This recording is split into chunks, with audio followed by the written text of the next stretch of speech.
interestingly enough, according to our poll results, just about 60% of our audience today is challenged by scalability and manufacturing consistency with their allo products. And so that's what we're going to turn to next. In that we want to talk about improvements in scaling and sequencing, moving on, of course, to CMC in a little bit. Lauren, perhaps I'd like to start with you. What would you say are the capabilities needed to improve scaling and sequencing for the allo cell therapies for oncology, from your perspective? Yeah, and it's not surprising at all that the poll results came out the way that they did. I think everybody has, their own perhaps secondary concerns, but scalability is always going to be at the top of the list, right? How are we going to keep the costs under control? How are we going to be able to supply the clinic? And I think we'll talk about this throughout the rest of the discussion. There's so many situations where you encounter some success early on, and I think I mentioned it earlier, you expand the pipeline, you start to work with a partner, you have some success of your own and you want to accelerate, and you find yourself in a situation from a CMC standpoint where it was good enough for the phase that you were in, and it is certainly lacking when you start to look at what the next phase of the process is going to be, whether it's a late stage, whether you're starting to think about commercial, or whether you're going to do a tech transfer. It always needs to start sooner than everyone's willing to think as you move through this process. So there's two things that you need to keep in mind. What is the angle that your company works off of? What is the secret sauce, if you will? And how are you going to take advantage of it? Is that something that you want to do through a contract organization? Is that something that you want to build internally? The problem is, if you're asking those questions when the problem is becoming critical, it's already too late, right? And you're going to be playing catch up for a very long period of time, or you're going to need some help that's going to cost you. So I think the biggest thing is advanced planning, making sure that your CMC is not just right for the current phase, but is correct for the phase that you're about to enter into. That may require investments that some people are less comfortable with.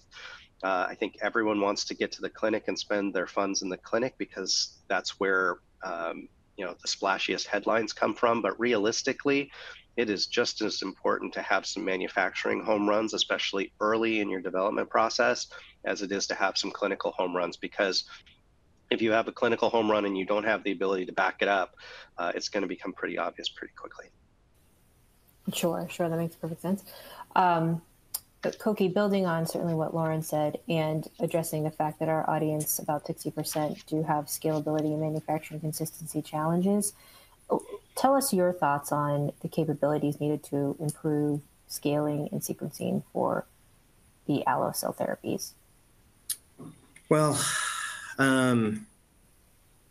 it's so interesting that we all are kind of facing these common issues, and it shows you the field is so early in general.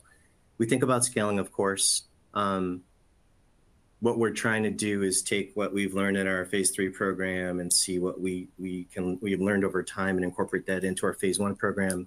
And it's something that Lauren, you talked about. It's really, we all want that off the shelf readiness, but we do want to have the cost of goods taken into account.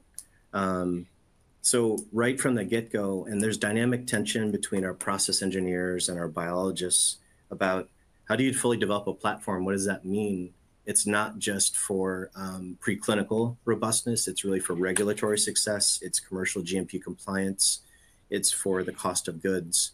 It's a very complicated set of calculus, and it really speaks to, and we're all going to solve this. It's very, it might be specific to our platforms. That's really where the rubber meets the road. And I think that if, to your point, and I think there's future questions down the line here, if you're not anticipating that pivotal readiness, you're going to get caught flat-footed. And really, that's basically stalled drug development. And I don't think anyone wants that. I think that's something Lauren and I face. So to his point, it's definitely planning, but it's also how do you work the problem from an engineering and also biology point of view, so you know that you can maintain even at scale, because we know biology doesn't scale up well. Sometimes it scales out. And then it's an executive decision which path you want to take.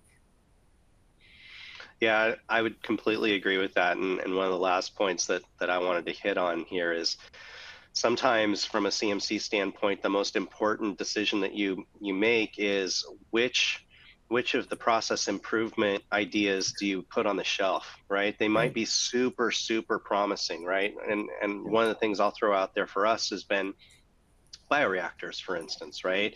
There's a ton of promise, right? There might be another order of magnitude in there in terms of output, right?